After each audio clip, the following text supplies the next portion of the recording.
E aqui nessa gloriosa jornada literária de Passo Fundo, que é um evento espetacular, o que eu tenho convivido aqui com pessoas maravilhosas, fantásticas, que me ensinam e me dizem coisas diferentes. Philippe Pena e Monsieur Philippe Pena, é assim que te tratavam na Sorbonne? Oui, c'est ça, monsieur.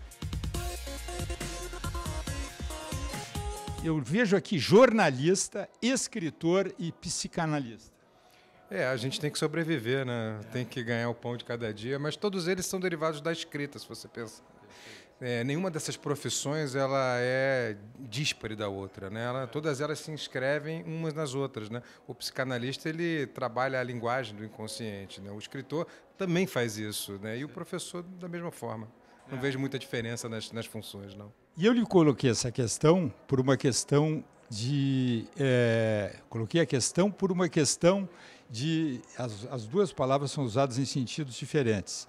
Porque eu sou jornalista, trabalho na televisão, sou cozinheiro e tenho um escritório de advocacia também. Quer dizer, então, essa compatibilização de coisas que termina enriquecendo, uma enriquece a outra. Eu também cozinho bem, gosto. A gente pode fazer um dia uns frutos do mar, lá em casa um risoto. Aproveitar aqui receitas. Aqui em Passo Fundo, pode dizer hoje, quarta-feira aqui, está um dia bom para a gente fazer isso, né? Para dar uma cozinhada. Eu sempre acho que a gente complementa umas ações nas outras. O Cláudio Abramo, que para mim tem a melhor definição do que a ética jornalística, né? Você como jornalista. Grande. Ele também era marceneiro. E ele dizia que ele não acreditava em ética jornalística. Ele simplesmente não acreditava na existência de uma ética jornalística. Ele acreditava numa ética do marceneiro que era a mesma do jornalista, que era a mesma do ser humano. Ou seja, ele acreditava na ética do comportamento dele, Cláudio Abramo. Não importa o que ele estivesse fazendo, fosse marcenaria ou jornalismo. Eu acredito na mesma coisa. Então, você como cozinheiro, eu como psicanalista, nós dois como jornalistas, temos uma ética própria à atividade humana, seja ela qual for. É a nossa maneira de relação com as pessoas. E no seu trabalho, assim, fale um pouco do seu trabalho até agora, especialmente do seu trabalho como escritor. Bom, primeiro eu estou muito feliz de estar aqui em Passo Fundo para poder divulgar esse trabalho, ao mesmo tempo que estou fazendo a mediação das jornadas junto com os meus dois companheiros, o Márcio e a Alice. E eu tenho 16 livros publicados, né? Então eu transito pela crônica, pelo ensaio, 3 romances e tenho... Não tem como escolher um, né? Você sabe muito bem, é difícil escolher um filho assim. Mas aqui, especialmente, eu vou lançar um livro aqui na jornada, eu estou lançando. Hoje, quarta-feira, a gente já está fazendo um debate sobre isso, que se chama Crônicas do Golpe, onde eu falo sobre o golpe que Dilma Rousseff sofreu, assim como a Alice falou ontem, através da seleção de crônicas do Jornal Extra, que é um jornal do Rio de Janeiro, que pertence ao Grupo Globo, do qual eu sou colunista. Então, selecionei 50 crônicas sobre o golpe de Estado em Dilma Rousseff e estou apresentando essa seleção de crônicas aqui em Passo Fundo para o público do Rio Grande do Sul. Acho que uma das missões fundamentais da gente estar aqui nessa festa literária também é trazer não trazer uma certa luz, mas trazer uma reflexão para o que está acontecendo no país. E o país vive, sim, um golpe de Estado parlamentar, muito diferente, obviamente, do que aconteceu em 64 com tanques na rua, mas um golpe muito mais sutil e que, por isso, é muito mais cruel. Então, cabe a nós, sim, durante essas meses, durante essa estada aqui no Rio Grande do Sul, dar uma certa iluminação não, dar uma certa reflexão, fazer uma reflexão sobre esse Estado brasileiro de falta de democracia.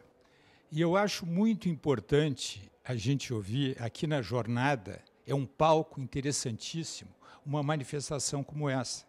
Porque senão a gente fica nos jornais, na maioria esmagadora dos jornais, existe uma versão uniformizada, né? Sim.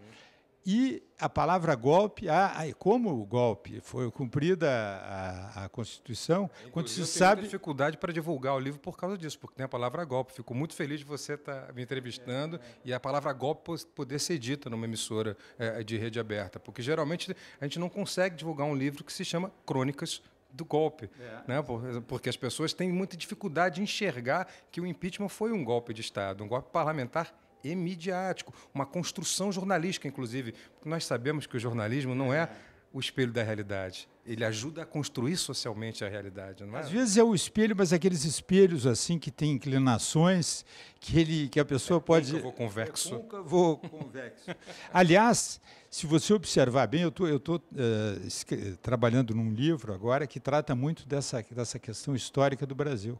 E a tradição golpista do Brasil começa com a proclamação da República, que foi um golpe contra um homem desarmado, que era o Dom Pedro II, que estava a favor de fazer uma série de reformas. O Brasil carece de movimentos sociais legítimos, né?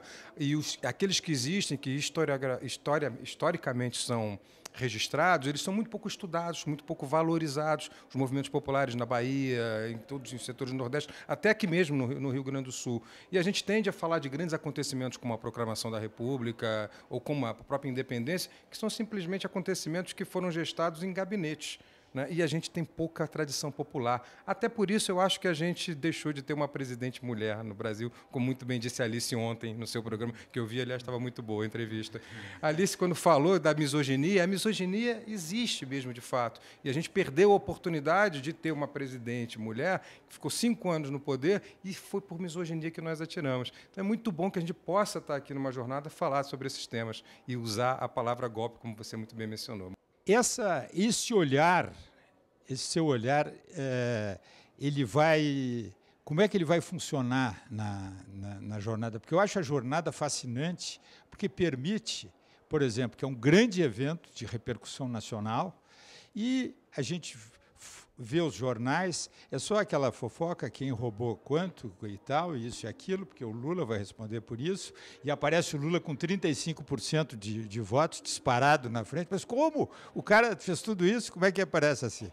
Então eu lhe pergunto o seguinte, essa sua posição, essa sua colocação diante da realidade, como é que vai se colocar aqui na jornada?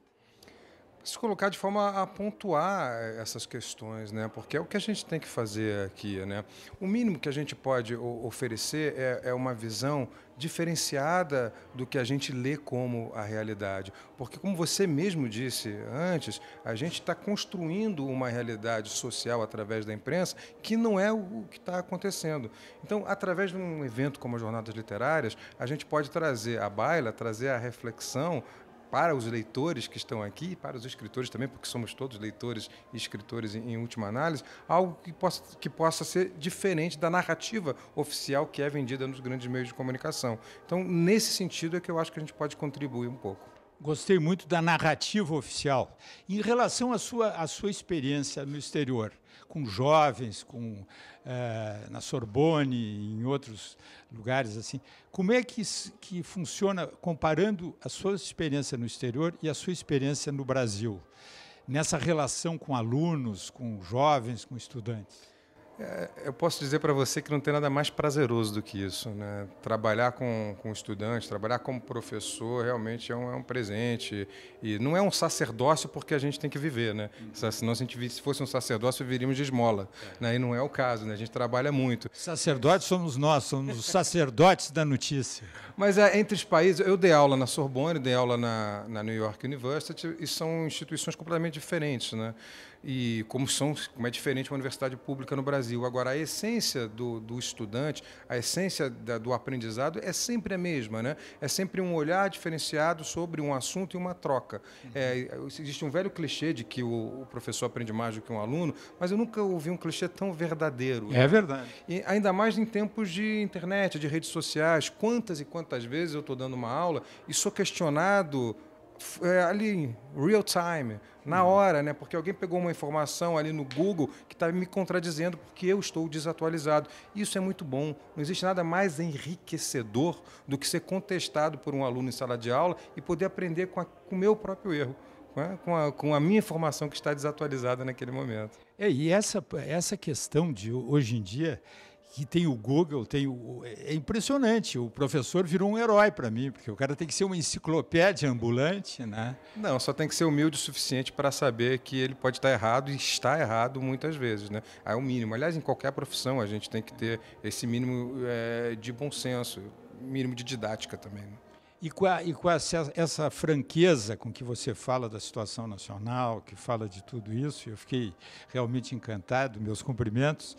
Eu quero que você diga com franqueza alguma coisa em relação à jornada, especificamente à jornada. Eu estou muito impressionado mesmo, porque é a primeira vez que eu venho e já venho com essa surpresa maravilhosa de ter sido convidado para a curadoria junto com o Márcio e com a Alice. E a gente já tem uma identidade, embora se conheça há poucas horas, já quase morremos no avião, inclusive, vindo para cá. Mas isso é uma outra história.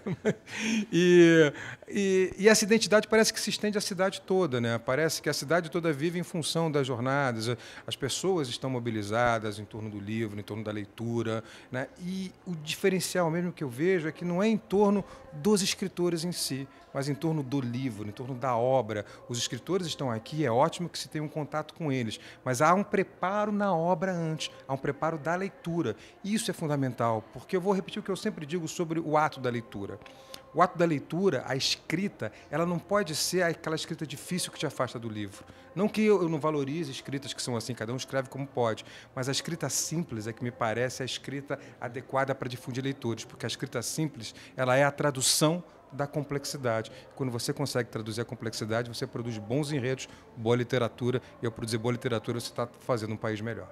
Pô, nós temos que tirar esse texto todo que foi apresentado aqui, vamos transformar para alguém ler. Que maravilha de entrevista. Muito obrigado. Eu que agradeço. Dá um beijo no Silvio para mim, que depois eu dou na estátua dele ali. Tá? Ah, certo, ali na estátua do Silvio. Olha ali a estátua, você está vendo ali? Ô, patrão. Ô, patrão. É isso aí. Muito obrigado, hein? Obrigado. Muito obrigado. Prazer. Prazer.